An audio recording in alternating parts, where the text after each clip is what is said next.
Right, a big smile. John Horan, GAA President, you're here at the biggest ever ABCs. What have been your impressions in the first few days?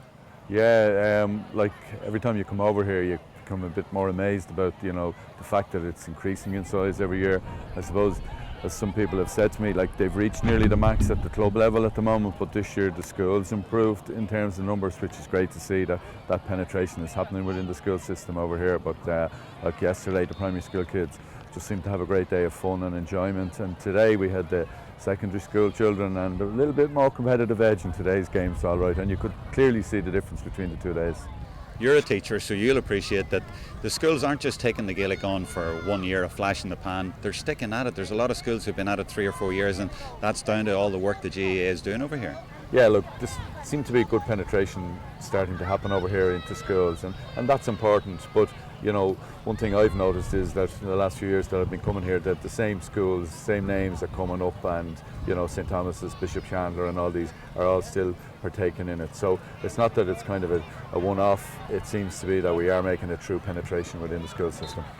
And the schools outside London as well coming down to this, and of course this year there was also the Northern game, so it all seems to be on the up. But how do you think it all helps the GAA in general in this part of the world?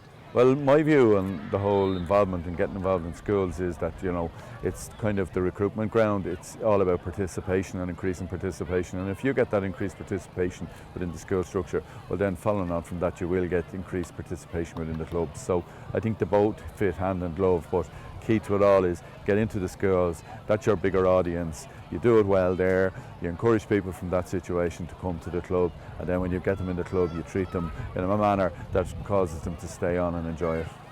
We're at the home of Tyrconnell Gaels, and they have fantastic facilities, but also they're putting in tremendous work on the ground, the people, and there's the volunteers from all over the GAA in this part of the world are helping out as well. What do you think of that effort on the ground? Like, there's a huge commitment on the part of the volunteers. This just doesn't happen. Every time you drive in here every morning and you see the scale of the pitch layout, the goalposts, the marquees, the tents, the catering and all that goes in, even the water being got out to referees, the analysis of the results and everything that goes on, like, it does take a huge effort. And in fairness, a lot of people take the whole 4 days and commit the whole 4 days to actually getting it to happen. So you can only take our hat off to the volunteers that actually put that time for the 4 days into it. But then again, there's a committee behind this who have put a lot of prep into it beforehand, because you just can't turn up on the day and expect it to happen. It is with a lot of pre-preparation.